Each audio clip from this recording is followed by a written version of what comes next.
Sir ಇದು Gundlupet taluk Chamarajanagar district highway ಇದು. ಇಲ್ಲಿಂದ ಒಂದು 2 ಕಿಲೋಮೀಟ್ರು ಈ ಅಟ್ಯಾಚ್ ಆಗಿ 18 ಗುಂಟೆ ಜಮೀನಿದೆ ನೋಡಿ. ಸುತ್ತಮುತ್ತ ಮಳಿಗೆಗಳಿದೆ, ಬಂಕು, ಪೆಟ್ರೋಲ್ ಬಂಕು, ಹೋಟೆಲ್ಸ್ಗಳೆಲ್ಲ ಇದೆ. ಇಲ್ಲಿಂದ ಬರೀ 2 ಕಿಲೋಮೀಟ್ರ್. ಇದೊಂದು ಹೋಬಳಿ ಬರುತ್ತೆ ನೋಡಿ, ಇಲ್ಲಿ ಪೆಟ್ರೋಲ್ ಬಂಕು ಈ ಹೈವೇಗೆ ಅಟ್ಯಾಚ್ ಆಗಿರೋದು. ಈ ರೀತಿ ಗೋಡನ್ ಬೇಕಾದ್ರೂ ಮಾಡ್ಬೋದು.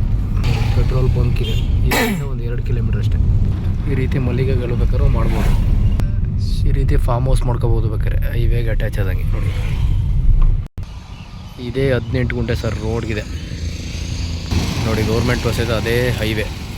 ಈ ಜಮೀನು ಸರ್ ಅಲ್ಲಿಂದ 80 ಅಡಿ ಬಿಟ್ಟು ದೂರ ಇದೆ ಈ ಲ್ಯಾಂಡಿಗೆ ನೋಡಿ. ಇಲ್ಲಿಂದ ಸ್ಟಾರ್ಟ್ ಆಗುತ್ತೆ ಲ್ಯಾಂಡು, 80 ಅಡಿ ಆ ರೋಡಿಂದ ಇದೆ. ಇದೆ 18 ಗುಂಟ ಕಮರ್ಷಿಯಲ್ ಪ್ರಾಪರ್ಟಿ. ತಾರ್ ರೋಡ್ಗೆ 100 ಅಡಿ ಬರುತ್ತೆ ಫ್ರಂಟೇಜು. ಗುಂಟೆಗೆ 3.5 ಲಕ್ಷ ಹೇಳ್ತಾ ಇದ್ದಾರೆ sir, negotiable.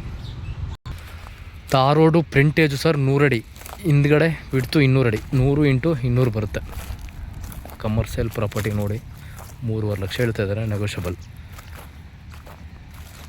Gundlupet Chamarajanagar ಹೈವೇಗೆ attach.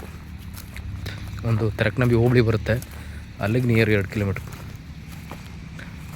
ಬೆಂಗಳೂರಿಗೆ ಒಂದು 180-190 ಆಗುತ್ತೆ, ಮೈಸೂರಿಗೆ ಒಂದು 70 ಆಗುತ್ತೆ, ಚಾಮರಾಜನಗರ ಒಂದು 15 ಕಿಲೋಮೀಟ್ರ್, ಗುಂಡ್ಲುಪೇಟೆ 15 ಕಿಲೋಮೀಟ್ರ್ ಸೆಂಟ್ರಲ್ ಐತೆ ನೋಡಿ. ಹೈಟಲ್ಲಿದೆ ಜಾಗ. ನೀವು ರೋಡ್ ಇನ್ನೂ ದೊಡ್ಡದು ಬಿಡ್ತಾಗ ಮಾಡಿದ್ರು ಭೀ ಹೈಟಲ್ಲಿದೆ ಜಾಗ.